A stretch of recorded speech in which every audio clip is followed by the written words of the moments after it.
কৌশিক, নাম ধরে ডাকে। আয় কৌশিক। দাঁড়া তো, কই যাস? কি সমস্যা? আমার নাম ধরে ডাকতেছো কেন? সিনিয়র আমি তোমার। আই সমস্যা কি? আমার নাম ধরে ডাকতেছো কেন? সিনিয়র আমি তোমার। আরে আজব, আবার ভেঙাচ্ছ আমাকে? তোমার সাহস তো কম না? কিছু বলি না দেখি কি ভাবছো? যা ইচ্ছা তাই করবা? কি করবেন আপনি? কিছুই করতে পারবেন না। কারণ কারণ? কারণ আমি একটা মেয়ে, সিম্পল। আচ্ছা, এই ব্যাপার। তা এতক্ষণ তুমি বিরক্ত করতেছিলা কেন?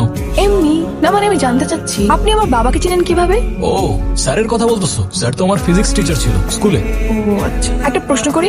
করো। আপনার নিশ্চয়ই অনেকগুলো গার্লফ্রেন্ড, তাই না? এটা আবার কেমন প্রশ্ন? না মানে আপনি তো ভার্সিটিতে অনেক বেশি পপুলার, তো আপনার অনেকগুলো গার্লফ্রেন্ড থাকতেই পারে, তাই না? আমি কাউকে ভালোবাসি না। ছোটবেলায় বুঝে গেছিলাম এসব ভালোবাসা আমার জন্য না। আর যদি বলতেই হয় আমার একমাত্র ভালোবাসা আমার ব্যাট। ছোটবেলায় বুঝে গিয়েছিলেন বলতে? ওইটা বলা যাবে না, পার্সোনাল। আরে বলেন বলেন না। আচ্ছা ঠিক আছে, বলতে পারি, কিন্তু হাসবা না তো? আচ্ছা ঠিক আছে, হাসবো না। শিওর? প্রমিস? প্রমিস। ওকে। অনেক আগের কথা, ছোটবেলায়। আমি তখন ক্লাস 3-তে পড়ি। ওর সাথে কি টিফিন খাবে? হ্যাঁ খাবো। এই কৌশিক, তুই টিফিনে কি এনেছিস? আর দেখ আমি কি এনেছি টিফিনে। তুমি আমার সাথে চলো, ঠিক আছে? হ্যাঁ আসো। ওরে আল্লাহ, এই এই তুমি কথা দিছিলে আমাকে তুমি হাসবে না। ধ্যাত, তোমাকে বলাই আমার ঠিক হয়নি। সরি, আসলে আপনার ছোটবেলার কাহিনী এত কিউট, না হেসে পারলাম না। হ্যাঁ, আমার কষ্টের কাহিনী তোমার কিউটি লাগবে। আচ্ছা ঠিক আছে, সরি।